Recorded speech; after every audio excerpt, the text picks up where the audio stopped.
The waiting room fell silent as Colonel Matthews walked in, his chest heavy with ribbons and medals from 3 decades of distinguished Air Force service. He expected the usual respectful nods, perhaps a nervous smile from the young nurse behind the desk. Instead, she looked up with knowing eyes and said 3 words that would shake him to his core. "Welcome home, sir." But this wasn't just any greeting. This woman knew something about his classified missions that she should never have known. How could a small-town hospital nurse possess secrets from his most dangerous operations? The answer would reveal a hidden hero whose own service had been forgotten by time, but never by those who served alongside her in the shadows of war. Colonel David Matthews adjusted his uniform one final time before pushing through the glass doors of St. Mary's Regional Hospital. The afternoon sun caught the silver eagles on his shoulders, casting sharp shadows across the polished floor. At 62, he carried himself with the bearing that only comes from 3 decades of military service, each step measured and purposeful, and today should have been routine. A simple follow-up appointment for the shoulder injury he'd sustained during his final deployment to Afghanistan. Nothing more than paperwork and a quick examination before he could return to his retirement planning. The waiting room buzzed with the typical hospital energy. Families clustered in uncomfortable chairs, their conversations mixing with the soft hum of fluorescent lights overhead. Matthews approached the reception desk, his military bearing drawing subtle glances from other patients. He was accustomed to this, the way civilians looked at decorated officers with a mixture of respect and curiosity. His dress blue uniform displayed an impressive array of ribbons: the Distinguished Flying Cross, Bronze Star with oak leaf clusters, Air Medal with multiple devices, and combat ribbons from operations most people would never know existed. Behind the reception desk sat a woman who appeared to be in her late 50s, her graying hair pulled back in a practical ponytail. She wore standard hospital scrubs in navy blue, a stethoscope draped casually around her neck. Her name tag read, Sarah Chen, RN. Nothing about her appearance suggested anything extraordinary. Just another dedicated healthcare worker in a small Montana town. Matthews had seen thousands of medical personnel throughout his career, from field medics in combat zones to surgeons in military hospitals. This nurse seemed no different from any other. "Good afternoon," Matthews said, his voice carrying the crisp articulation of someone accustomed to giving orders. "I'm Colonel Matthews. I have a 3:30 appointment with Dr. Harrison." He reached for his identification, the automatic gesture of someone who had spent decades proving his identity at military installations around the world. The nurse looked up from her computer screen, and Matthews prepared for the usual routine. The brief widening of eyes as civilians processed his rank and decorations, followed by the respectful but distant professionalism he'd grown accustomed to in civilian settings.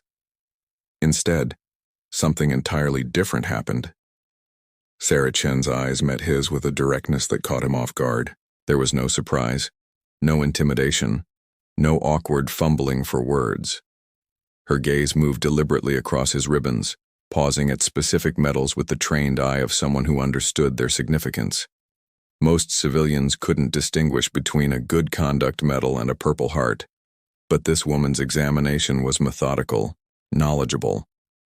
Her eyes lingered on his Combat Action Medal, then moved to the distinctive ribbon of the Air Force Cross, the service's second highest decoration for valor. "I can see Dr. Harrison is running about 15 minutes behind schedule," she said, her voice steady and professional. "You can have a seat anywhere you'd like, Colonel." Then she paused, and something shifted in her expression. The professional mask slipped slightly, revealing something deeper: recognition, respect, and perhaps even shared understanding. She leaned forward slightly, her voice dropping to a tone meant only for him. "Welcome home, sir." The 3 words hit Matthews like a physical blow. This wasn't the generic "thank you for your service" he heard in airports and restaurants. This wasn't the polite acknowledgement civilians offered when they noticed his uniform. The way she said it, the timing, the particular emphasis, it carried weight, meaning, history. It was the greeting given to warriors returning from battle, the acknowledgement shared between those who understood the true cost of service. But how could this small-town nurse possibly know? Matthews felt his composure waver for the first time in years. His mind raced through possibilities, trying to understand how this woman could speak with such knowing familiarity. Had they met before? Had she treated him at some military facility he'd forgotten? The more he studied her face, the more certain he became that their paths had never crossed in any official capacity. Yet something in her eyes suggested she knew not just his rank and decorations, but the stories behind them. The classified operations, the dangerous missions, the brothers in arms he'd lost along the way. "Thank you," he managed, his voice slightly rougher than intended. Do I know you from somewhere?" The question hung in the air between them, loaded with implications neither was quite ready to explore in a busy hospital waiting room, filled with civilian ears and curious eyes. Sarah Chen's smile was enigmatic as she gestured toward the seating area. "Why don't you have a seat, Colonel? We'll have a chance to talk properly after your appointment." There was something in her tone that suggested this conversation was inevitable, that she had been waiting for this moment longer than either of them realized. Matthews found himself moving toward the chairs, but his mind remained fixed on the nurse behind the desk. Something about her demeanor suggested this encounter was far from coincidental. The 15-minute wait stretched endlessly. Matthews tried to focus on the outdated magazines scattered across the side tables, but his attention kept drifting back to the reception desk. He watched Sarah work, the efficient way she handled phone calls, the gentle manner she used with elderly patients, the quiet authority in her voice when coordinating with other staff members. There was something military in her bearing, he realized. The way she organized her workspace, the precision of her movements, the alert awareness of everything happening around her. These were habits ingrained by training, not learned through civilian healthcare experience. Dr. Harrison's appointment proved routine. Range of motion tests, strength assessments, and assurances that his shoulder was healing properly. "You're in remarkable shape for someone your age, Colonel," the doctor noted, reviewing his chart. "Must be all those years of military fitness standards." Matthews nodded absently, his thoughts already returning to the conversation waiting for him in the reception area. When they finished, he found Sarah completing her shift paperwork, her replacement already settling in at the desk. "Walk with me?" she asked simply, collecting her purse and cardigan. Matthews nodded, following her through a side exit that led to a small garden area behind the hospital. The late afternoon sun filtered through pine trees, creating dappled shadows on weathered benches. Sarah settled onto one of them, patting the space beside her in invitation. For a moment they sat in comfortable silence, two people sharing an unspoken understanding that important truths were about to be revealed. "Bagram Air Base, October 2003. Sarah began quietly, her voice carrying across the years. "You were commanding the 455th Air Expeditionary Wing. I was Sergeant Sarah Chen, 86th Medical Squadron." Matthews felt his breath catch. Bagram, one of his most challenging commands, responsible for combat search and rescue operations across Afghanistan during some of the heaviest fighting there. The 86th Medical Squadron had been the forward surgical team, the ones who received the wounded directly from battlefield evacuations. "You probably don't remember me specifically," Sarah continued, her eyes focused on the distant mountains. "I was just another medic in a sea of uniforms. But I remember you. I remember how you visited every wounded soldier, every airman who came through our facility. Not for publicity, not because regulations required it, but because you genuinely cared about each person under your command." Her voice carried the weight of someone who had witnessed both the best and worst of humanity in wartime conditions. Matthews began to remember. Fragments at first, then clearer images. The endless rotations of casualties, the organized chaos of a forward surgical hospital, the dedicated medical personnel who worked 18-hour shifts to save lives. "The night convoy attack," he said suddenly, the memory crystallizing. "September 15th, IED strike on Rote, Michigan. We brought in 14 wounded, 3 critical." Sarah's nod confirmed his recollection, and suddenly he could see her clearly, younger, wearing desert camouflage instead of hospital scrubs, her hands steady as she worked to stabilize wounded warriors. "You stayed all night," Sarah said, her voice thick with emotion.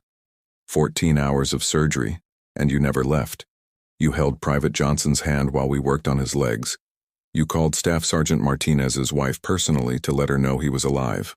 When Corporal Williams died on the table despite everything we tried, you were the one who helped us carry his body to the transport. The memories flooded back, the weight of command, the responsibility for every life under his care, the agonizing decisions made in impossible circumstances. I remember thinking you were different from other commanders I'd served under, Sarah continued. You understood that leadership meant more than giving orders. You showed us that every life mattered, that our mission wasn't just tactical success but bringing our people home alive. Matthews felt the familiar tightness in his chest that came with remembering fallen comrades, the ones who hadn't made it home despite everyone's best efforts. You received the Bronze Star for your actions that deployment, Matthews said, the details returning with startling clarity. Valor under fire. Exceptional medical care under combat conditions. Sarah's smile was bittersweet as she shook her head slowly. That medal sits in a drawer at home. Most people here don't even know I served. When you spend your days working in a small-town hospital, saving lives in very different circumstances, military service feels like another lifetime. But seeing you walk through those doors today, wearing that uniform with pride, it brought everything back. The weight of shared experience settled between them, the bond forged by those who had served together in harm's way. Matthews realized he was looking at a hero whose service had been forgotten not through any lack of valor, but because she had chosen to continue serving in a different uniform in a different way, far from the recognition and remembrance that decorated officers received. The evening air carried the scent of pine and approaching autumn, as Colonel Matthews and Sarah Chen continued their conversation on the hospital garden bench. The revelation of their shared service had opened floodgates of memory, but Matthews found himself troubled by something deeper than nostalgia.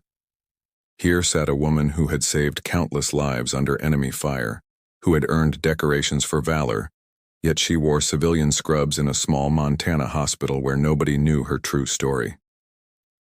Sarah, Matthews said carefully, why didn't you stay in? You were one of the finest medics I ever served with. The Air Force needed people like you. Her laugh was gentle but tinged with sadness, the sound of someone who had made difficult choices and learned to live with their consequences. Life has a way of changing your priorities, Colonel. My husband was Navy. We met during a joint training exercise in Germany. When he was medically retired after an injury in Iraq, we decided civilian life might offer us both a chance at normalcy. She paused, looking toward the mountains where the sun was beginning to set behind snow-capped peaks.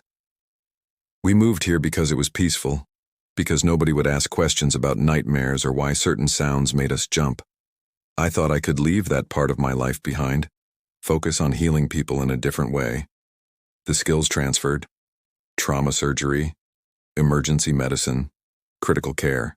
The only difference was the uniform and the fact that nobody was shooting at us while we worked. Matthews listened, understanding more than she might realize. He had seen many good soldiers struggle with the transition to civilian life, the challenge of finding purpose and meaning outside the structured world of military service. But you're still serving, he observed. Still saving lives, still making a difference. The mission just changed venues. Sarah nodded thoughtfully, but Matthews could see something unresolved in her expression, a sense that her story remained incomplete. Can I ask you something? Sarah said, turning to face him directly. Do you ever wonder about the ones who didn't make it? Not just the ones we lost in combat, but the ones who made it home but couldn't find their way back to living?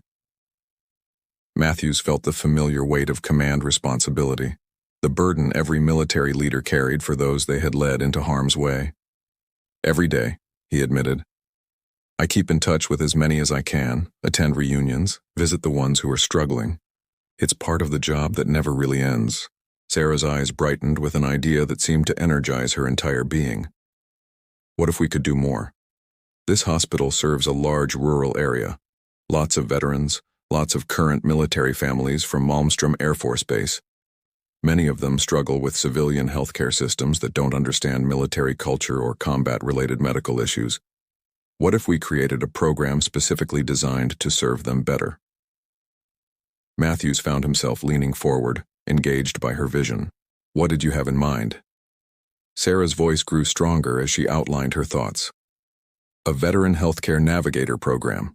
Someone who understands military culture, who can help veterans access the care they need, who can recognize the signs of PTSD or military sexual trauma or traumatic brain injury. Someone who speaks their language and understands their experiences.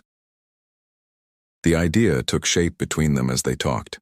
A program that would bridge the gap between military and civilian healthcare staffed by veterans who could provide both medical expertise and cultural understanding.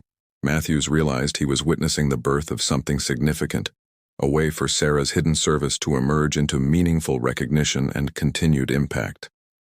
I have connections, Matthews said, his mind already working through possibilities.